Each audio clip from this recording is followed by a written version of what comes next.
ಚಿಂದಿ ಉಡಾಯಿಸೋ ಖಾರ ಬಣ್ಣ ರುಚಿಯನ್ನು ನೀಡುತ್ತದೆ. ಆಚಿ ಮೆಣಸಿನ ಪುಡಿ ಚಿಂದಿ ಉಡಾಯಿಸೋ ಖಾರ ಬಣ್ಣ ರುಚಿ. ಜಾತಿ ಗಣತಿ ಬಗ್ಗೆ ರಾಹುಲ್ ಗಾಂಧಿ ಪತ್ರ ವಿಚಾರ. ನಾನು ರಾಹುಲ್ ಗಾಂಧಿ ಬರೆದಿರುವ ಪತ್ರ ನೋಡಿಲ್ಲ. ಕಾಂಗ್ರೆಸ್ನದ್ದು ಎಲ್ಲರನ್ನೂ ಸಮಾನವಾಗಿ ನೋಡುವ ಸಿದ್ಧಾಂತ. ಎಲ್ಲರಿಗೂ ಅನ್ಯಾಯ ಆಗಬಾರ್ದು, ಎಲ್ಲರಿಗೂ ನ್ಯಾಯ ಕೊಡಬೇಕು. ತುಳಿತಕ್ಕೆ ಒಳಗಾದವರಿಗೆ ಶಕ್ತಿ ಕೊಡಬೇಕು. ಧರ್ಮಸ್ಥಳದಲ್ಲಿ ಉಪಮುಖ್ಯಮಂತ್ರಿ ಡಿ.ಕೆ. ಶಿವಕುಮಾರ್ ಈ ಸ್ಟೇಟ್ಮೆಂಟ್ ಕೊಟ್ಟಿದ್ದಾರೆ. ರಾಹುಲ್ ಗಾಂಧಿಯವರು ಯಾರಿಗೂ ಅನ್ಯಾಯ ಆಗಬೇಕು ಅಂತ ಹೇಳಲಿಲ್ಲ. ಜೈನರು, ಬ್ರಾಹ್ಮಣರು, ಲಿಂಗಾಯತ, ಒಕ್ಕಲಿಗರಲ್ಲಿ ಬಡವರು ಇಲ್ವಾ? ಜಾತಿ ಗಣತಿ ವರದಿ ಬಗ್ಗೆ ಚರ್ಚೆ ಮಾಡ್ತಾ ಇದ್ದೇವೆ. ಎಲ್ರಿಗೂ ನ್ಯಾಯ ಒದಗಿಸ್ತೇವೆ. ನಮಗೆ ಇನ್ನೂ ಸಮಯ ಇದೆ. ಯಾರು ಆ ಥರದ ತೀರ್ಮಾನ ಎಲ್ಲೂ ತೆಗೆದುಕೊಳ್ಳಲ್ಲ ಅಂತ ಧರ್ಮಸ್ಥಳದಲ್ಲಿ ಉಪಮುಖ್ಯಮಂತ್ರಿ ಡಿ.ಕೆ. ಶಿವಕುಮಾರ್ ಹೇಳಿಕೆ ಕೊಟ್ಟಿದ್ದಾರೆ.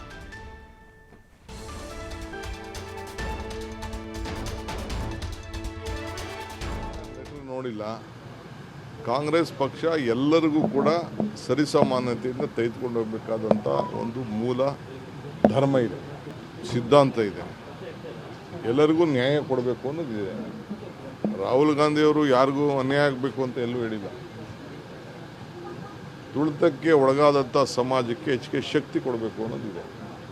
ಯಾವುದೇ ತುಳಿತಕ್ಕೆ ಒಳಗಾದಂಥ ಸಮಾಜಗಳಿದೆ, ಯಾವುದೇ ಈಗ ಜೈನರಲ್ಲಿ ಬಡವರಿಲ್ವಾ, ಬ್ರಾಹ್ಮಣರಲ್ಲಿ ಬಡವರಿಲ್ವಾ, ಲಿಂಗಾಯತರಲ್ಲಿ ಬಡವರಿಲ್ವಾ?